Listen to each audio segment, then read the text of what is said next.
For today's video, tara samahan nyo naman akong gumawa ng napakasarap at napaka-creamy na macaroni salad. Napaka-easy lang naman ito gawin mga mare. So una nga magpapakulo lang tayo dito ng tubig at kapag nga ganitong kumukulo na pwede na nating ilagay yung ating macaroni pasta. At hindi na rin pala ako naglagay dito mga mare ng kahit ano, hindi po ako naglagay ng salt o kahit ng oil para po mas kumapit mamaya yung ating mga ilalagay na cream dito sa ating pasta. Tapos ay haluin lang natin to pagkalagay natin ng pasta para maiwasan po natin na magdikit-dikit yung ating mga pasta sa ilalim. At after nga lang ng ilang minuto mga mare, eto nga at luto na yung ating pasta. So i-drain lang natin to. At after po natin itong madrain, huhugasan lang natin ng running water para po maiwasan nating ma-overcook. At after naman po natin itong palamigin, ilagay na natin ito sa mas malaking lagayan at dito na rin tayo magmi-mix ng iba pa nating mga ingredients. At pagkatapos naman po natin itong may transfer dito sa ating mas malaking mixing bowl, haluin po muna natin to ng bahagya para po mapaghiwa-hiwalay natin yung mga pasta na nagdikit-dikit. At after naman po nating mapaghiwa-hiwalay yung ating mga pasta, ilagay na natin dito yung iba pa nating mga ingredients. So nilagay ko na po yung ating all-purpose cream, 2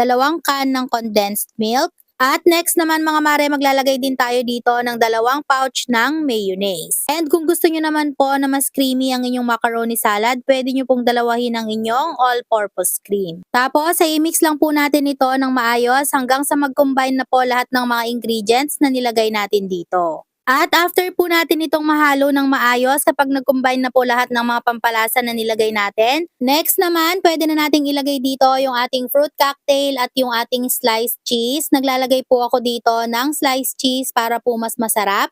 Pero po kung ayaw nyo maglagay ng cheese, pwede nyo pong skip yung part na yon. Tapos next naman, haluin na lang din ulit natin to ng mabuti para naman po kumapit talaga yung ating mga cream na nilagay dito sa ating pasta. And syempre sa ating fruit cocktail. Pwede din po kayong maglagay dito ng kaong o kaya naman ng nata. Yung iba naglalagay sila. Sa akin po hindi ako naglalagay nun dahil ayoko nang masyadong makulay yung ating macaroni salad. At pwede din po tayong maglagay dito ng pasas o yung ating raisins. Masarap din yon sa ating macaroni salad.